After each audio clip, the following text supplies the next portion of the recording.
திருவருகை காலம் முதல் வாரம் செவ்வாய். எசையா 11:1-10, லூக்கா 10:21-24. குழந்தைகளுக்கு வெளிப்படுத்தினீர், தெரியாது என்பது தெரியாது. கிராமப்புறத்தில் இருந்த அரசு மேல்நிலைப் பள்ளி அது.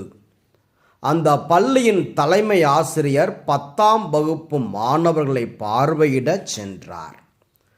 வகுப்பறைக்குள் நுழைந்ததும் அவர் அந்த வகுப்பில் நன்றாக படிக்கும் மாணவர்கள் யார் யார் என்பதை அவர்களிடம் பல கேள்விகள் கேட்டு தெரிந்து கொண்டார். பின்னர் அவர் வகுப்பாசிரியரிடம், இந்த வகுப்பில் படிப்பில் மிகவும் பின்தங்கிய மாணவர் என்று யாராவது இருக்கின்றாரா என்று கேட்டார். இருக்கின்றார் என்று சொல்லிவிட்டு ஒரு குறிப்பிட்ட மாணவரை சொன்னார் வகுப்பாசிரியர். அவரை ஏன் படிப்பில் மிகவும் பின்தங்கிய மாணவர் என்று சொல்கிறீர்கள் என்று தலைமை ஆசிரியர் அவரிடம் கேட்டதற்கு அவர், இந்த மாணவருக்கு தனக்கு எதுவுமே தெரியாது என்பதே தெரியாது, அதனால்தான் இவரை படிப்பில் மிகவும் பின்தங்கிய மாணவன் என்று சொன்னேன் என்றார். தெரியாததை தெரியாது என்று ஏற்றுக்கொள்கின்ற போதுதான் புதியவற்றை தெரிந்து கொள்ள வாய்ப்பிருக்கும்.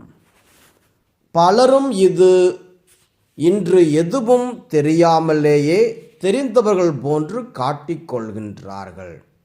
இத்தகையோருக்கு ஆண்டவர் தன்னை வெளிப்படுத்த போவதில்லை என்கிறது இன்றைய இறை வார்த்தை. அது குறித்து நாம் சிந்திப்போம்.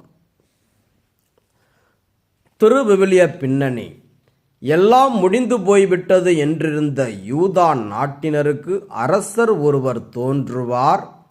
அவர் நீதியோடும் நேர்மையோடும் உண்மையோடும் அமைதியோடும் மக்களை வழிநடத்துவார் என்று சொன்னால் அது எத்தனை நம்பிக்கை அளிக்கும் செய்தியாக இருக்கும்.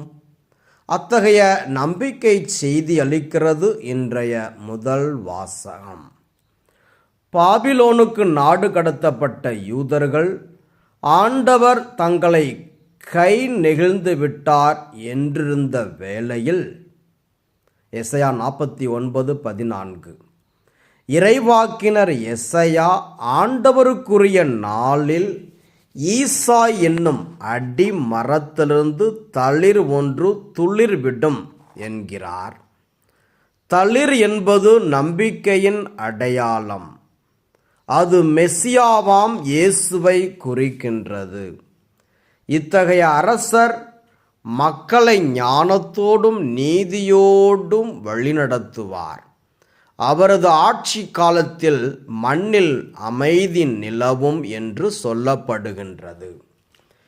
இன்றைய நற்செய்தி வாசகம் மெசியா தன்னை யாருக்கு வெளிப்படுத்துவார் என்பதை பற்றி பேசுகின்றார் இயேசு.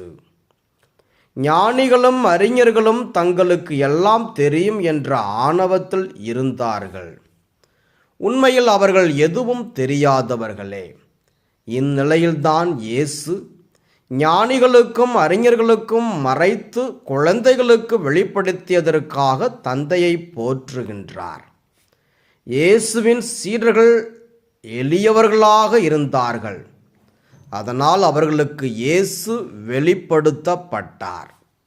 நாமும் இயேசுவின் சீடர்களைப் போன்று மனத்தாழ்மையோடு இருந்தால் இறை ஞானம் நமக்கு வெளிப்படுத்தப்படும். சிந்தனைக்கு. கடவுள் விண்ணகத்திலும் தாழ்ச்சி நிறைந்த உள்ளத்திலும் குடிகொண்டிருக்கின்றார். உண்மையாய் கடவுளை நாடி தேடுவோர் அவரை கண்டு கொள்கின்றனர். இவ்வுலக ஞானம் ஆண்டவரை பொறுத்தளவில் மடமை. இறைவாக்கு. தூய்மையான உள்ளத்தோர் பேறு பெற்றோர், ஏனெனில் அவர்கள் கடவுளை காண்பர். மத்தேயு 5:8 என்பார் இயேசு. எனவே நாம் தூய்மையான தாழ்மையான மனத்தவராய் வாழ்ந்து கடவுளை காணும் பேற்றினை பெற்று இறை அருளை நிறைவாக பெறுவோம். ஆமேன்.